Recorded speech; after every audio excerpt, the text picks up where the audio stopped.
Jax girl, if you're gonna stay with this man, you're gonna have to deal with these shenanigans. Good morning, good afternoon, good evening. How y'all doing? Okay, so season three of Reasonable Doubt is back. I was late watching this show because I was just like, I don't know why I didn't jump on when it first started. So I was able to binge watch season one and season two before season three came out. So I did it like a few months ago. So I didn't have to wait that long for season three because I had just started binging. So Jax and her husband are still together and they are fine as hell. Like typically I don't like to watch like people sex scenes and all that kissing and carrying on. I just don't like it. But with her and her husband, I'm like, carry on. So in terms of her family, so their son Spencer, he's going to this fine art school, so he's going to a boarding school. So we don't see him in episode one yet. I have not watched episode two yet. I'll watch that next.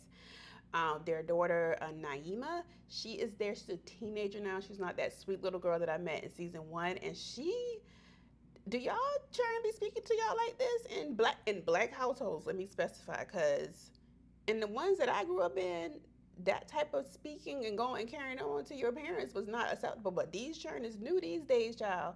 So y'all let me know if y'all children and y'all teenagers specifically is talking to y'all the way that this girl was talking to her mother in that kitchen. I got what?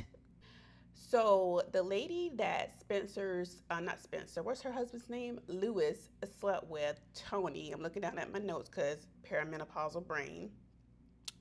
So Tony is still grieving and she has brought this lawsuit, and the lawsuit, it's been a year that they've been carrying on with this lawsuit. And my thing is, one, this is a mess that Lewis created. So why does it feel like Jax is the one handling the fallout from all of this situation? I know she's suing both of them, but I just feel like Jax is doing a lot of the heavy lifting, and I want Lewis to be the one to do the heavy lifting because this is his situation that he created. Now, Jax girl, if you're going to stay with him throughout all of this, then you're going to have to take a different approach to it. I know it sucks, but if you make that decision to stay post shenanigans, you have to deal with those consequences and navigate it in a way that is more adult like.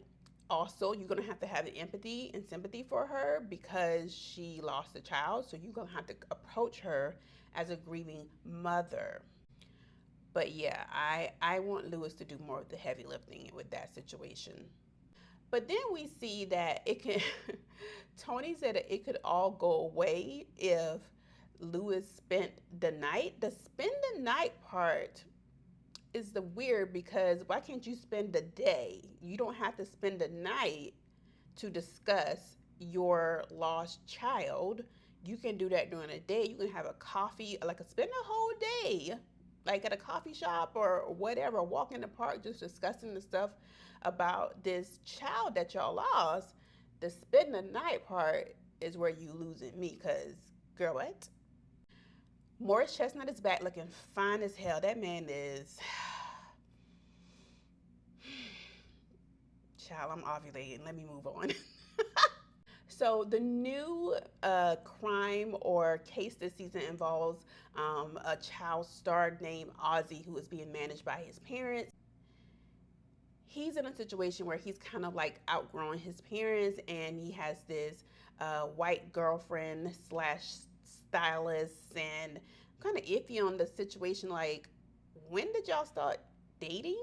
Because this becomes a different story. Anyway, I was confused on the timeline. Like, girl, and they said she was 34.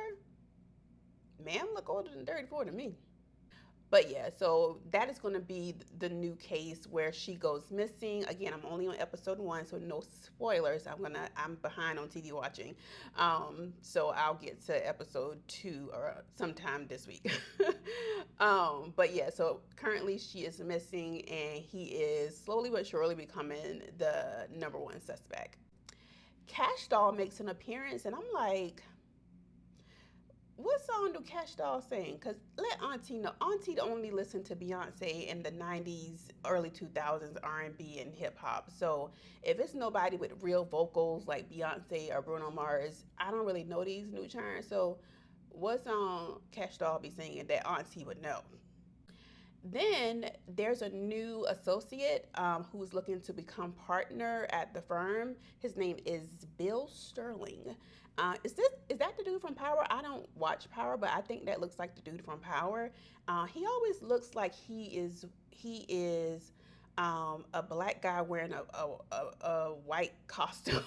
You know, his facial structure is it's weird. Do y'all get what I'm trying to say? It's kind of weird. But yeah, he is looking to become partner, and Jax is kind of like hindering that by saying he needs more time. And of course, the white dudes at the law firm like trying to get him in, but they got to go through him. So now he is trying, basically just trying to cozy up to Jax to get her on the side. So that would be an interesting dynamic to watch play out as well. But anyway, yeah, this season is starting off with a bang. It looks like it's going to be really good. I'm excited about it. So if you are watching and I'm only on episode 1, so don't tell me anything else. If you are watching, let me know your thoughts so far, and I'll talk with you guys in the next one. Peace.